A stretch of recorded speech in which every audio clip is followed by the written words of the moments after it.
Hi, I'm Dr. Mitch Harlan, and welcome to the Truth Talks podcast. Boy, I tell you what, today I got a special guest. This guest has a really good story of owning a company, struggling with company, then getting back on top. This is going to be one heck of an episode. I'd like to introduce every one of you to Kevin Gray, owner of 5280 Stone, right here in Colorado. Kevin, how are you? I'm doing good, Mitch. How you doing today? Fantastic, Kevin. We're going to talk a little bit about your story at 5280 Stone. We're gonna kind of go down a little bit of this road of what separates stone. Now, as you know, I've kind of gotten into stone a little bit, and I've kind of really been enjoying this. You sell a product that everybody loves, everybody wants. Sometimes it's some expensive stuff, but there are ways of getting around that as well, and being able to put in your own countertops, kitchens, showers, accent walls, the whole 9 yards. 5280 Stone can provide it. So, Kevin, let's get into this a little bit. Tell us about how you started 5280 Stone. Yeah, well, there's a long story and a short story, so I'll give you the in-between story. But about 23 years ago, I always know it's 23 years because that's when my first daughter was born. She's 23 years old, but I had a new daughter on the way. Didn't know exactly what I was going to do with my life at that point in time. I was waiting tables at Ruby Tuesday, and it's like, well, all right, what am I going to do? I've got a brand new daughter on the way. So my father-in-law at the time actually was a sales guy for a granite company, and he said, hey, why don't you come work for me? And I knew nothing about construction. I didn't know a 2x4 wasn't 2x4. I couldn't use a tape measure. I mean, you name it. You didn't want a power tool in my hand, for God's sakes. So I started in sales selling granite countertops, and turns out I was pretty good at it. So made a good living, and really did well for about a year and a half. And then I decided, I was in all these really cool homes, seeing all this cool architecture. And I decided, I want to be a part of that too. I want to do that cool stuff. I want to see the architecture. I want to create the architecture. So I decided to go back to college, get a degree. I studied architecture for a while, but then I graduated with a degree in construction management from Colorado State University. So, got that, and I'm an entrepreneur at heart. So graduated college and immediately started a home building company about a year out of college. Unfortunately, that was during the 2007, 2008, 2009, when the housing market completely crashed. So, went from building big $1 million homes to basically over the course of 2 years becoming a handyman to keep my family fed, have money coming in. So a buddy of mine was a sales guy at a granite company. He actually started a new granite company. And, I got to the point where I literally had no money. I mean, we were living off of a charity from our church and donations and stuff. So, it's my pride always kept me going. I always wanted to keep going, doing my own thing. But eventually I just had to say, enough's enough. So I took a job making $12 an hour selling granite countertops again. So here I am back in the granite world again. And I started from ground zero. No contacts, nobody really in my repertoire. But I knew about building homes and I knew about stone, and I was good at talking to people. So I started the old fashioned way. I got out the yellow pages and I called every designer, every builder, every flooring company I could. I started building up traction, client after client. And so worked for that company. We actually doubled the size of the company through that recession. And so had a lot of good clients, built a lot of great accounts, but the company and I had a disagreement on how we saw things. And I think innately that's probably part of being an entrepreneur at heart, is you always think you can do things better than other people can. That could be a good thing or a bad thing. So anyways, we separated, but I had a really good reputation. And so I was approached by one of my clients and said, hey, do you want a partner to go into a granite company? And I was already planning that was going to be my next step, was to open my own thing. So I said, yes, of course, that'd be great. So I had some partners and we started 5280 Stone Company in March of 2012. Everything was based off my reputation and, just the clients I took over from my other business. And so we did really well. our first goal was to hit about 300,000, I think, which is, it's kind of laughable now. I look at those things, but we did 500,000 our first year, we did 1 million our second year, and it kept growing and growing and growing. And eventually I was blessed, my former business partners offered me the opportunity to buy the company. And so in 2017, I became sole owner of 5280 Stone. And, we haven't looked back since, but, just reputation, word of mouth, doing what we say we're going to do, and showing up on time and caring about folks has really allowed us to grow the company where we are today. That's absolutely fantastic. It's a great story. One of the things about 5280 Stones, you're big into giving back. Is that due to the hardship that you went through? Yeah, absolutely. I mean, I look at all the times we went through, my wife and I, and my family, and really extremely hard times, Mitch. And, God always provided for us when we were at our lowest. And it was amazing looking back. I could tell you story after story where we were up against it. I mean, losing our house, like I say, no food, no heat, literally. I remember one night in particular, we had a brand new daughter. Our third daughter had just been born, and we had lost all of our houses. All the houses I was building. So we were living in the one house we were able to retain, and essentially, we had no heat, so we had to sleep with candles that night. And I remember, thinking to myself, this is never going to happen again. But back to that, all the people that came through, and so, I just thought, I'm going to bless as many people as I can. And as I kept going through it, I came to the realization that, God put this as a gift to me to give to other people. That's why 5280 exists. It's not so Kevin Gray can make money. It's not so we can do beautiful countertops, although we do. But really the purpose of the company is God gave me a vessel to bless other human beings. And so early on, I just started saying yes to everybody. People would come to me, hey, do you want to participate in this? Do you want to donate in this? This is my charity, whatever. Or, a tragedy would arise with one of my clients, and we just always said yes. But, my philosophy became, not only do we say yes, but whatever they ask for, I want to go over and beyond. Not only do I want to help their situation, I want to change their situation drastically. So, if somebody needed $1,000, I would step up and I'd say, what do you really need? And then I would say, okay, we're going to meet what you really need. And so we established this network of charities and folks that we work with over the years. And we've been able to make some pretty good change. And not only that, I think one of the really cool things, Mitch, is my staff believes in it too. And so, I'll get a call. Hey, Kevin, we've got somebody that's going through a hard time. Can we help them? And absolutely, it's great to have my clients or my employees come to me and say, I have a heart to help somebody out, and I want to share this with you, and I want to share it with them. So to answer your question, my hardship personally led me to that for sure. God led me to it.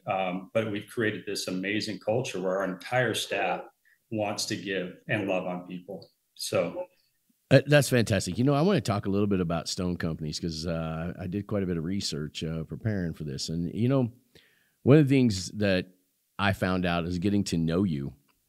I understand that whole backstory. I understand the gift that you have, and I also understand business.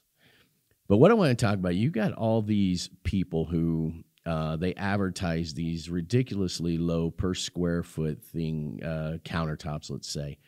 And the fact is, there's only one or two of them, but they get people in the door and they do the bait and switch. That's not 5280, is it? No, it's not. I mean, since the very beginning, actually, when I first started the company, that was one of my things is we don't do that. Like the price I give you is the price I give you. And so, like you go to other fabricators and they say the price is whatever. And then oh, by the way, we charge for template. Oh, by the way, we charge for sink cutouts. Oh, by the way, we charge for this. Oh, by the way, we charge for this. And by the time the client, so they already fall in love with the stone. And then by the time they walk out the door, the price is $2,000 higher than what they thought. And so I said, we're not going to do that. We're just transparent with what we do. And we're not into upcharging or anything like that. It's just like, it kind of cracks me up sometimes because, like the whole sink cutout thing, It's like, well, most kitchens have a sink, right? So it's like, just, you can be, if you're honest up front and say, yes, that's part of our charge. We charge for the sink cutout, but instead of getting people to come in and then say, oh, by the way, you have a sink. I mean, holy cow, right? Like, no. So yeah, we've always been very transparent with our pricing. Bait and switch is not the way we do things. It's just honesty up front, and that's how we do everything in the process from start to finish. You guys can get any stone that a person desires. Is that correct? Yeah, absolutely. If it's natural stone or quartz, which is a man-made product nowadays, or even porcelain, we can get it. So, from the most cost-effective option to you name it. I mean, sky's the limit, and we love that. I mean, we love helping everybody out in all price ranges. Whether it's somebody, some of my best clients started off doing a vanity that was a couple $100, and they turned out to be lifelong clients that ended up doing things that were hundreds of thousands of dollars. So yeah, we can do pretty much everything as long as it's natural stone or porcelain or quartz product. Tell us the advantage of having stone and granite and all of that in your house. What's the advantage of doing that? Well, I think from a durability standpoint, that's how it used to be. I mean, back in the 80s and the 90s, especially, granite and natural stone countertops were a luxury item. And the reason is because they could outperform any of your other products, whether it be corian or formica or even tile. There's no joints. Maybe you have two seams in a kitchen versus all these joints in a tile countertop. Formica starts to peel, it chips, it burns, corian burns, all this stuff. So natural stone was kind of considered the elite product in the market. And over the years, it's become a commodity, but it still holds the very fact that it's the best product you can have in your kitchen for durability.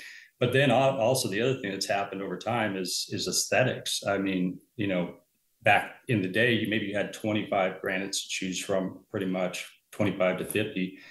Now there's thousands of options. I mean, I can do a blue kitchen if you want. I can do a red kitchen. So not only durability, functionality, but also aesthetics, which is really what drives a lot of people. I think the functionality aspect has kind of come to the wayside because it's just understood that it's a superior product. But I think aesthetics is really what drives the market these days. Take us through the process of when when a person comes and says to you, hey, I want to get a new kitchen. Take us through the process of what that looks like. Yeah. So, I mean, the very first thing is listening to them. They say, I want a new kitchen. And then I want to ask them some questions. Why do you want a new kitchen? What kind of kitchen do you want? What's your project like? So really the first thing is understanding the client's needs and desires, and maybe the problems they're facing. Like, why do you want a new kitchen countertop? So I want to make sure I can address their questions. I don't want to tell them what I'm going to do. I want to answer their questions. So that's the very first thing we do. So, then the next thing, after we've listened to the client, kind of understand what they want, what product, what color, whatever, we move to getting a general layout of their kitchen, just some simple measurements that we can utilize to start a pricing, giving them pricing. And so once we have that, we're pretty much able to get a really solid price. That's another thing that we believe in too, is, we don't change our estimates a lot. If a job is 1 or 2 square feet off or 5 square feet off, we try to keep the original price for the homeowner. But so we go through that. We identify the stone, the color, all the edge details, all the details they want from that initial drawing that we can walk them through, or they can provide us, whether it's cabinet plans, architecturals, or something on a napkin. I mean, I've had plenty of napkins in my day that I've had to decipher, and that's okay. So once we do that, we agree on a time period that we're going to do to install the countertops, to template the countertops. And so we set that time with the client, whether it's a homeowner or a builder or whatever, and then we do not vary from that. So once we set our dates, those are pretty much, pardon the pun, in stone for the client, unless something weird happens. Once that happens, it moves down to our production department, where we start making sure all the information we need for a job is gathered, whether it's sink information or any of the fine details. And then we do those processes, like if there's veins we need to match, that goes through to production. And then the product is cut, it's fabricated, it's finished, and we keep the homeowner involved so they know the schedule as we go along.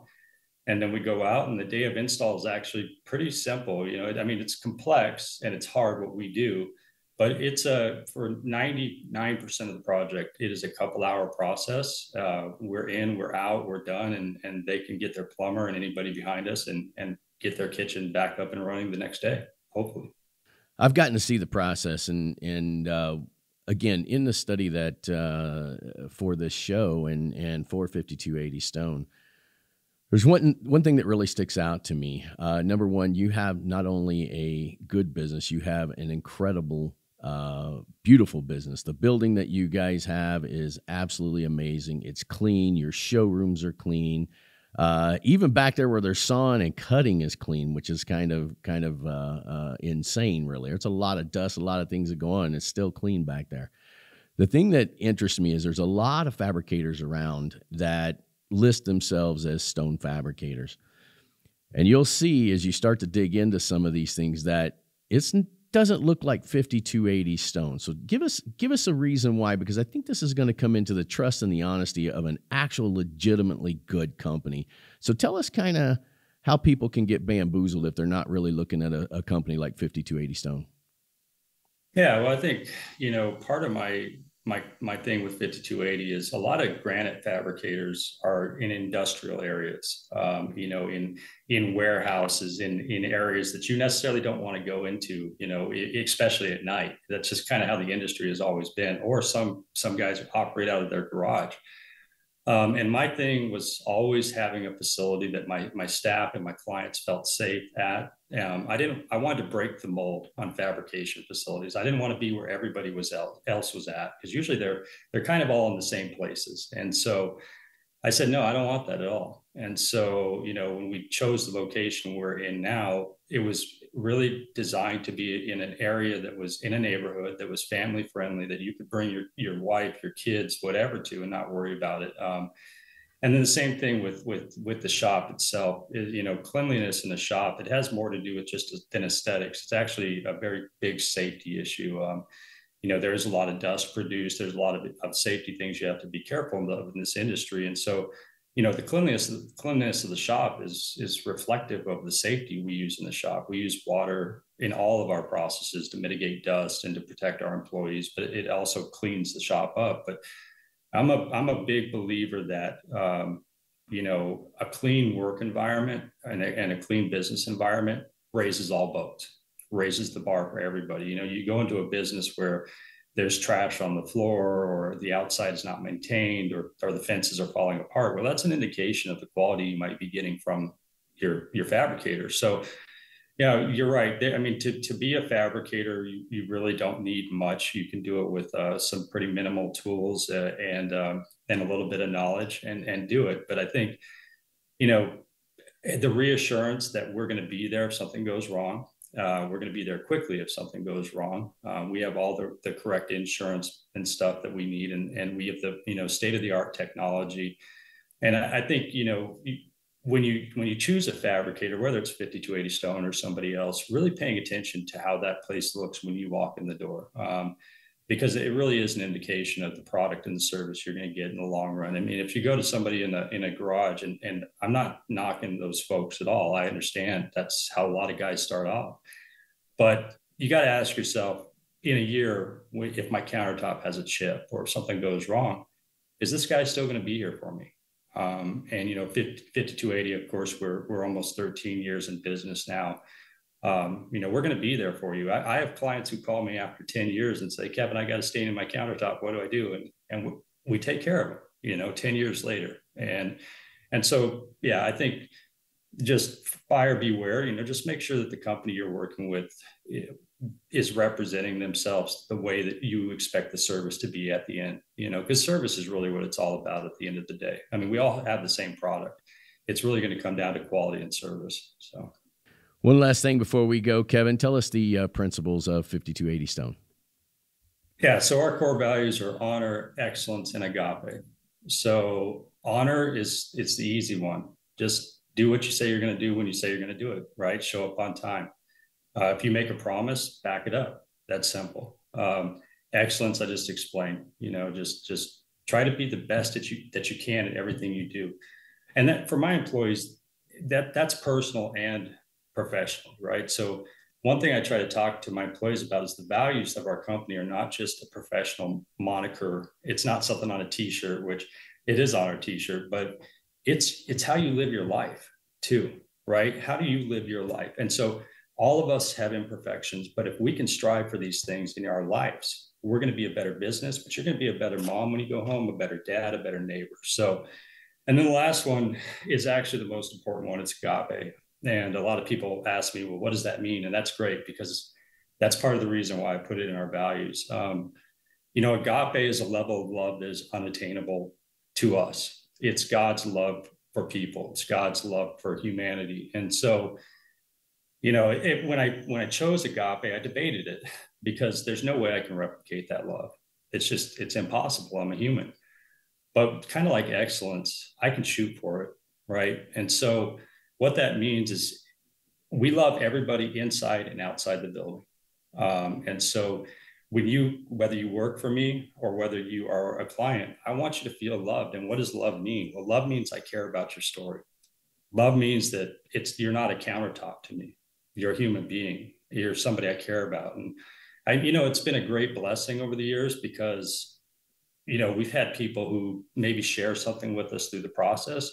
And then we dig a little bit and find out, man, there's something going on here. This person's husband has cancer, or, they just lost a loved one, or whatever the case may be. And it gives us great opportunities to listen and bless and talk and really know our clientele. So agape is the most important value we have by far. But all three of them are critical to the success of our company.